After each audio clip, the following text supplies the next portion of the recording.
Hi everyone, Mel Gabby here, and welcome to December's Grounded Holidays. And if you've been watching some of my videos, you know that I've been releasing a video a day to help you think about the things that you can do that helps you manage, stay grounded, and continue to have great well-being, even in December where things get rushed for most of us in some sort of way. So what we're looking at really is we're entering this new phase of December. So in the first few weeks, we've got the run up. We might have some, work events, things going on if you've got children at children's school.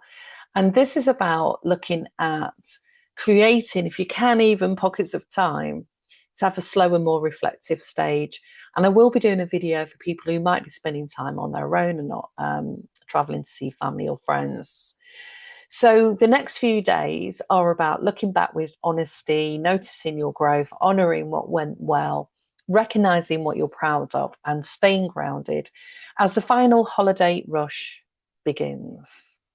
As a lot of people leave buying presents or sorting a tree out or going to visit family, regardless of whether you celebrate, where you are, and the continuum of not doing anything to doing quite a lot, wherever you are on that, it's all right, as long as it's right to you. So let's look and reflect, of what's gone well so far. So most people, the rush is often about what didn't happen, what they didn't achieve, and where they feel like they're behind. But the reflection becomes more healing when we begin with what actually is working. What did you set out to do, and what has actually been achieved, and what are you still hoping to do? You might clearly have a lot to do if you're celebrating Christmas and buying the food and cooking for people, what you're looking forward to. So take a moment just to ask yourself, what am I proud of handling? What did I move through more gracefully than I expected? What did I survive, heal, or let go of? What small wins did I overlook? What moments made me feel connected, alive, or true to myself? You don't need a long list. You just need one thing to reconnect with your inner strength. So let yourself acknowledge it. So just take a breath in, ground yourself. That means taking your awareness to your feet. If you're listening in the car, just make sure that you're still, you're not driving. If you're at home, just have some time out for 5 minutes. Just take a breath and ask yourself what's going well. What are you achieving? Lots of people have negative thoughts and say, I didn't do this, didn't sort that out.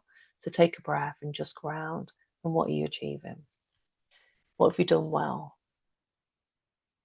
Okay, so just tune into that feeling. Okay, because feeling proud of what you're doing well and what you feel you're achieving, pride isn't arrogance, it's self-recognition. We need to validate ourselves. Often we can feel like we're performing for other people, creating the best turkey, chicken, beef, all the veggies and the right table decorations or the right Christmas tree and all color coded, all matching. And it's all the pressure that sort of comes out of all the narrative around how things have grown over the last few decades to do with the holidays. Things were much more simpler when I was a kid, and now, it's an event that happens for like 35 days rather than one or two.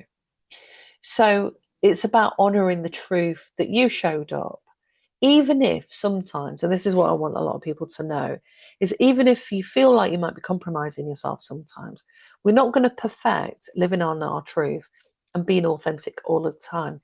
Even if you're going to families where the dynamics are challenging, but you stayed grounded and breathed and you stayed a few hours and you managed to enjoy some of that, that is an achievement. If you manage to go to parents and not get caught and be triggered into arguments and dramas you or your siblings have done year in, year out, you've achieved. That is a huge achievement.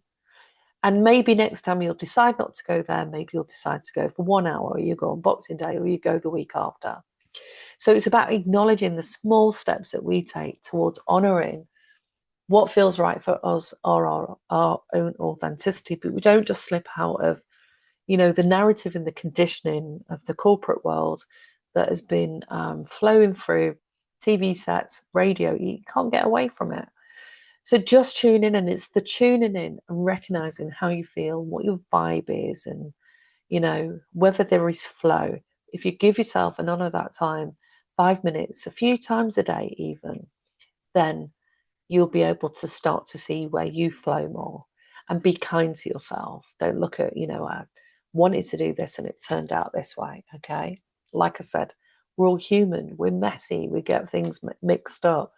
We say the wrong thing, get the wrong present, get the wrong color or the right color. Who knows what's right or wrong? So think about something that you are proud of, something that only you understand the effort behind it. And this can also be another challenge, is that when we get tired and burnt out and frayed at the edges, and that one thing that we weren't able to get hold of, we can feel like we're getting towards the edge. If we think about the continuum that I've talked about in other videos, where here we're okay, here we're getting a bit stressed, over here we're in the red zone, going into crisis. Well, these pressures to improve, to perform, to do things, to dress right, to do everything right. The pressure puts it on us on top of everything else that we do in our day-to-day life. So be kind to yourself. But when the pressure is on and you're moving towards that zone of feeling like you're going to crack under that pressure, that's why it's really important for you to know what you put in. And sometimes we can put in way more than we want to, and then that leads to frustration or irritation or resentment. Just use that as data. Okay. If you start to resent some things, then you can talk to somebody and clear it up straight away and get that moving forward. Or if you're constantly dealing with kids, teenage kids, a family that drag their feet and don't do anything, and you feel like you're doing everything, then work out what gives you the most joy and do the things that give you joy. Even when we start to break patterns or habits, that can cause a reaction in the people around us in those family dynamics, because they start to see that mom or dad or auntie or we're not performing in the way that subconsciously they're used to. People are used to the way that we are and the way that we react. So be proud of something that you put the effort in behind that. If we look for gratitude and validation on the outside and we don't get it, then that leads to more disappointment. If you get that, then great. That feels good when somebody says, what an amazing dish. That was great. Tree's beautiful, but it's we can't just rely on getting those dopamine hits externally. We've got to be able to do that for ourselves. So maybe you also left a situation that drained you. You set boundaries that you've avoided for years. You healed an old wound. You started again after setbacks. You nearly gave up, but you put the bloody tree up anyway. Or you stayed soft even when life wasn't. So I didn't want to get the tree out that I normally get. Because I've got a fire in the place and I use that because it's getting chilly. I didn't want to move all the furniture around. I actually didn't want to do that. So I decided to buy a little tree that I could put on top, like a table tree. And on the picture, I didn't read all the details about it, fair enough. On the picture, it just looked really nice. I could get it out and plonk it. When it came, actually, it looked like something, it's like one of those bear making workshops. I had to put the whole thing together, the base, wrap the base, but the base hole doesn't fit the stem of the tree. So I can't stand it up on anything. It's full of this white dust. And I just was like, ugh. So what do you do next? So things don't always turn out in the way that we want.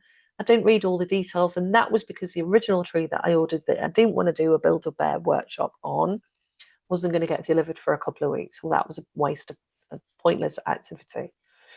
And now I might walk around to the shop and get the one that I originally saw. So we can try and sort things out and get them done, and then it leads to a disappointment. It doesn't work out in the way that we expect. But you get up and you say, well, I gave it a go, I made a different decision, and that's how it works. So whatever it is, celebrate it. Let yourself be your own validation, your own acknowledgement.